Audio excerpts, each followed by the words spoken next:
Assalamualaikum warahmatullahi wabarakatuh. Saya Muhammad Dani Chandra Saputra dari kelas 12 IPA 11 akan menjelaskan tentang gen.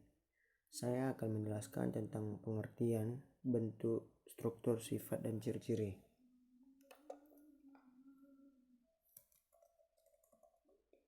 Pengertian gen.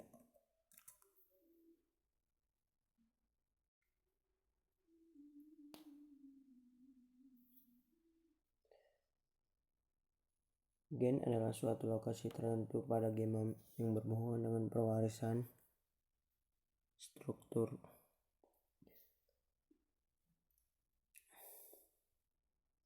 Gen adalah unit pewarisan sifat bagi organisme hidup. Bentuk fisiknya adalah urutan DNA yang melekat berada di suatu protein.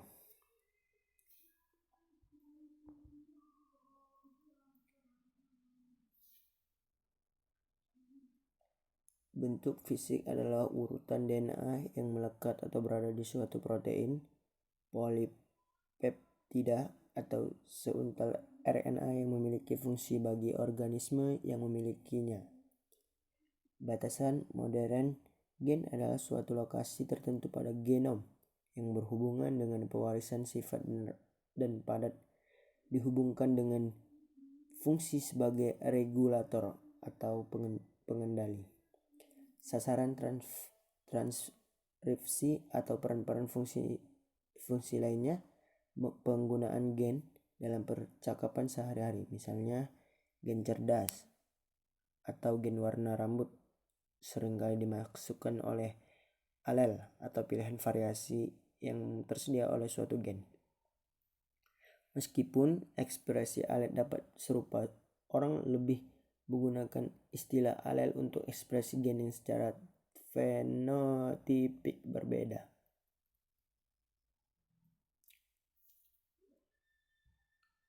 Selanjutnya saya akan menjelaskan struktur.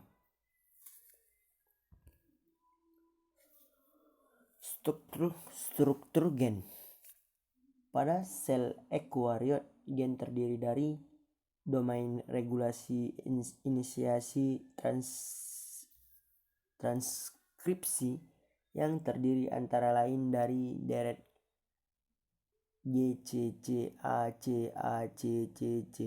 atau ATGCAAAT, kotak GC, kotak CCAT, dan kotak tata.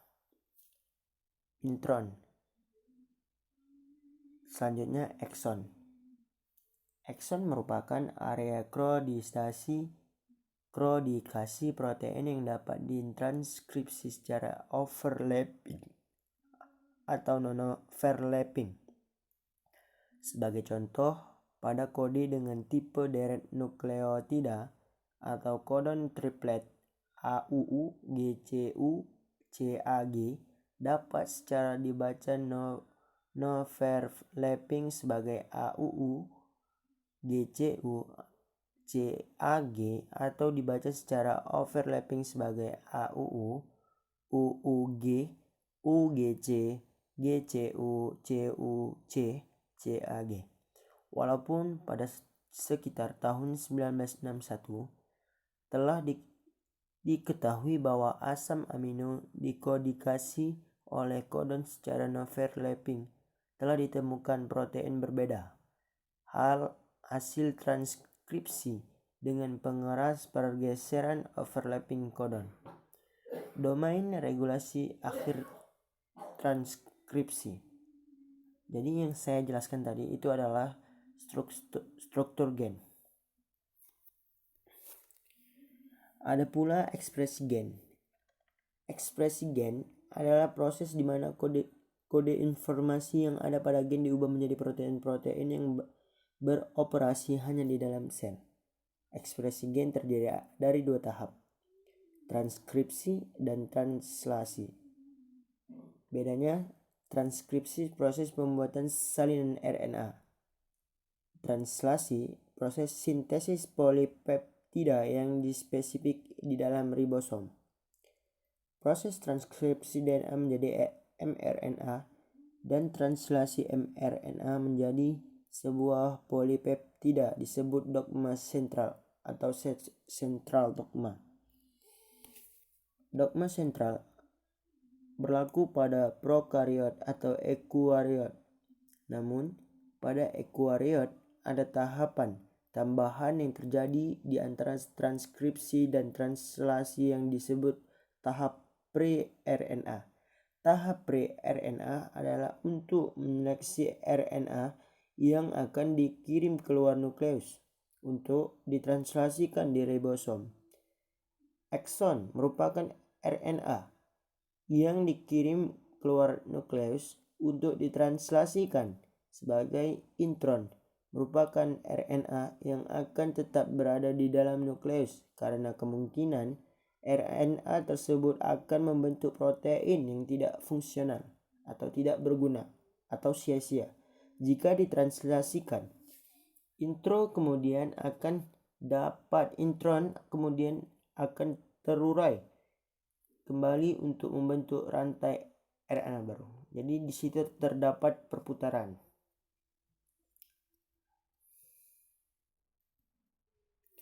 Ada pula saya akan menjelaskan sifat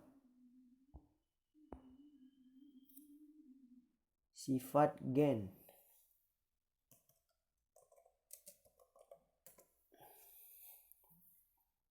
Sifat gen yaitu mengandung materi genetik, dapat menduplikasikan diri. Setiap gen memiliki fungsi yang berbeda, ditentukan oleh kombinasi basa nitrogennya. Ada pula saya akan menjelaskan tentang ciri-ciri gen.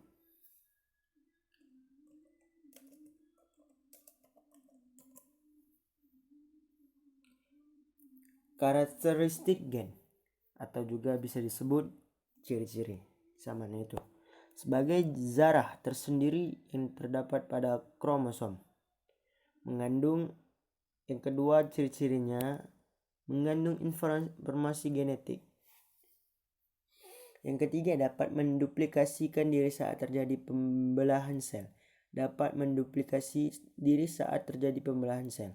Mempunyai tugas khusus sesuai fungsinya. Kerjanya ditentukan oleh susunan kombinasi basa nitrogennya. Itulah ciri-ciri gen.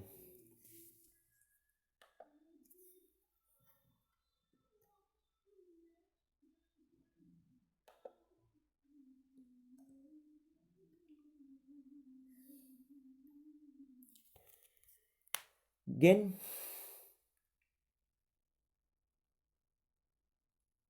itulah yang bisa saya dapatkan tentang gen. Sekian penjelasan saya mohon maaf. Assalamualaikum warahmatullahi wabarakatuh.